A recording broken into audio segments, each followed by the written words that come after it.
Hello, I'm going to talk today about learning to forage. And I'm going to show you that you actually know, more than you know. Because we're going to start off with a very simple plant called the dandelion. And it is everywhere. It's pervasive. They sell plant killers, weed killers, specific for dandelions. I think that's a shame since it's such a good plant.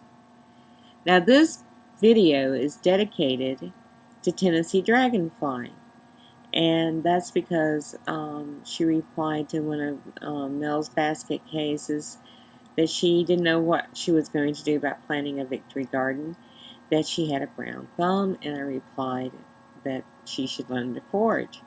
So she replied that I should do more videos. So it occurred to me that I needed to teach y'all how to develop a green palette. And dandelions are just wonderful. Now, Mother Nature has conspired against me because we were going to go out back and it is just wet. And so since everyone knows what a dandelion is, that's the reason we're starting with it. All parts of it are useful. That's what makes it such a great plant. So let's start with the root.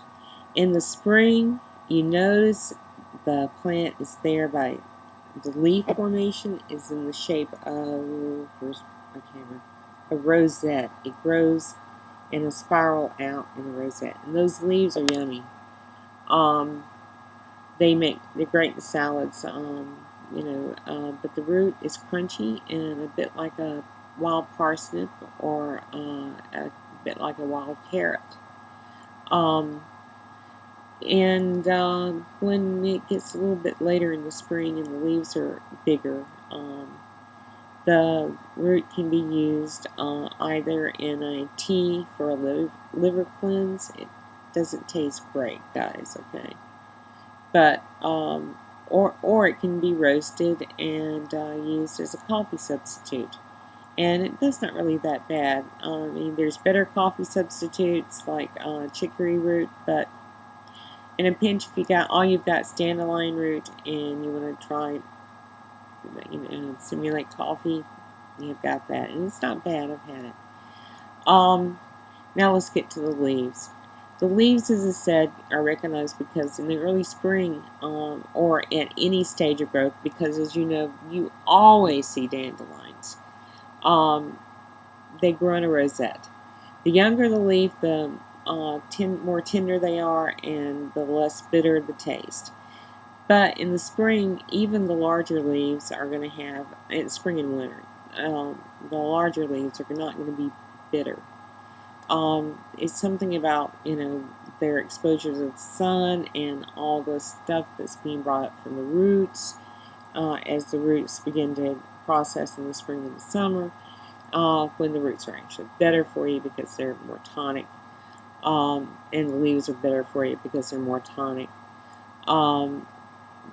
That you get the bitter taste. But one of the ways of fixing the leaves, other than eating them raw, is to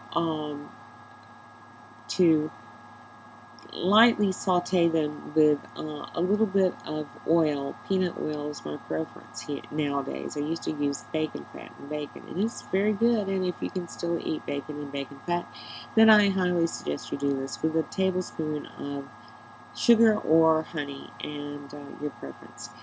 And then when they begin to wilt, you pour just about 2 tablespoons of vinegar over that, and it wilts the dandelions. You can do the same thing with lettuce or other greens, but this is a really tasty early spring, early summer dish that can pretty well be picked out of a nearby ditch that has not been used by cattle or drainage from any sewage system, or any unused pasture. Now that we have unleaded fuel, you don't really have to worry about lead contaminants in the soil. So anyway, so that gets leaves, and as I said, they're very good for you. And has so many trace minerals and so many vitamins. It's great, great, great, great. Green's great for you. You can also steam them. You can use them in soup. You can stir fry them, chopped. You know, they're just great. Anyway, then the stem exudes this milky sap that's great for skin growths like warts or blemishes of that sort, viral type blemishes. It actually causes them to go away after time. Another plant that does that is wild lettuce or prickly lettuce, and several thistles do the same thing. But in any case, you can't really eat the shoot, the stem, but that's what it does. It's got a medicinal use. Then the little green stem on the end of the flower, throw it away. What you want is the flower. Now you can eat it, or you could eat the whole flower. It doesn't have much of a taste. The green doesn't, but you can use the flour as is. You can toss it in a little bit of tempura batter. You can use it on top of cupcakes. They're really pretty that way.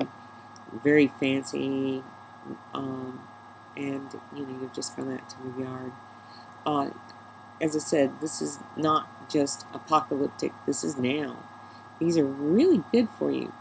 The bees really love dandelions. That's, you can often, follow the bees around your yard. Another use for dandelion is dandelion wine. Now, this is how you really should make it, is you should invest in a crock. Now, I'm not talking about a crock pot. I'm talking about a pickle churn, if you can find one. I mean, most people can find them in any hardware store or any beer making supply store, that type of thing. Or, get this, go to McDonald's, get you a pickle barrel. You get the idea? This is great for making wine in it. You bleach it out, dry it out really good. And then what you're going to do is add a gallon of the flowers. Yes, that's an all-day job. It's best if you have a small child to involve and you pay them a penny a flower. Day labor. In any case, you take the green part off, and when you've got a gallon of the flowers, you go ahead and put that in the bottom of your, as I said, crock, pickle barrel, whatever. And you add 5 pounds of sugar. And then you add a cake of yeast. Now, in the old days, all the old timers did was add, wait a minute, you have to add your water. And you're going to make 5 gallons of wine. So, you add your lukewarm water, and then on top of that you float a cracker that has a little cake of yeast, and it dissolves. Now, the old timers just used bread yeast. You can go and get you any kind of yeast. It makes a musty wine. It takes quite a while to settle. An easier way is to make it at a gallon at a time. It takes less, but anyway, dandelion wine. I'm pretty well talked out about dandelions. This is, as I said, just an example of how you could exist, in your backyard. If you had to, you would want to really throw those seeds everywhere and plant them.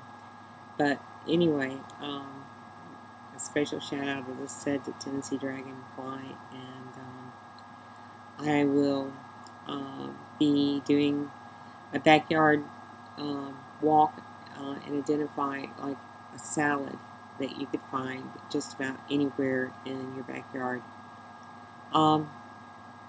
Peace be with you and in your hearts. Bye.